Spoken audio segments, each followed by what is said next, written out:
nuts with me and let's have like a faith talk. I'm at a point I can't make nothing happen, and I just feel like, you know, there's something in the Bible that says not by power, not by might, but by your spirit, God. Send your spirit, God. So it's like I'm at that point where it's like I can't make nothing happen. I'm gonna continue to do what you told me to do, but as far as like seeing evidence of stuff and like manifestation of everything, I just need to trust God and let him be God over it, you know. Sometimes that's the hardest part, is just kind of taking your hands off of the situation and not feeling like you have to force everything, but letting God do his thing. Sometimes that's where things get a little bit shaky, but I'm gonna trust my dad that he's gonna come through. Maybe not the way that I want him to, but he's going to come through because he's God, you know. Nothing is impossible for him. Nothing is too hard for him. And I realized, like, a lot of the time it's just a processing thing. Like, am I prepared for what he's bringing me into? Or, you know, am I not? So that's kind of the outlook I've been taking. But it is hard. And I want to be very, like, transparent. Like, I've been struggling. Some days are harder than other days.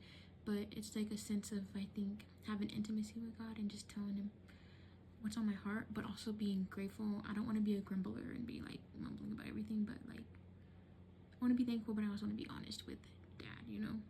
That's true intimacy, and that's the only way I feel like we're gonna succeed in waiting. So at this point, all I can really do is just be faithful over the little things that he's given me, be faithful over, you know, what I do have, and be consistent and do what he told me to do, continue to do it, and let him be God over the little things and the big things and literally everything in between, and just trust his process. It's hard though. I don't want to ever give the distinction that it's not, because it is hard, because I think a lot of us want to go our own way and kind of prosper in our own path, but it's hard to be like, no, I'm just going to wait on God and let him bring the promise to pass instead of taking matters into my own hands. But yeah, I just want to encourage somebody on their faith walk and on their faith journey that whatever you're waiting for, you're not alone. I'm waiting for some stuff too from the Lord, and I'm trusting in him to bring it to pass, and I'm not going ahead of him, but I'm literally just doing what he tells me to do and trusting that he will bring it to pass in his timing. So if you're in the same boat, we're in it together. We will get there when it's our time to get there.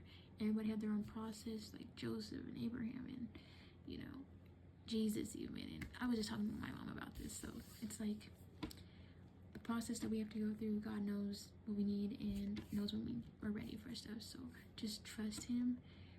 He's not withholding anything. He's not withholding good things from us, but he's preparing us and he's getting us ready for all the great things that he has in store for us. And yeah.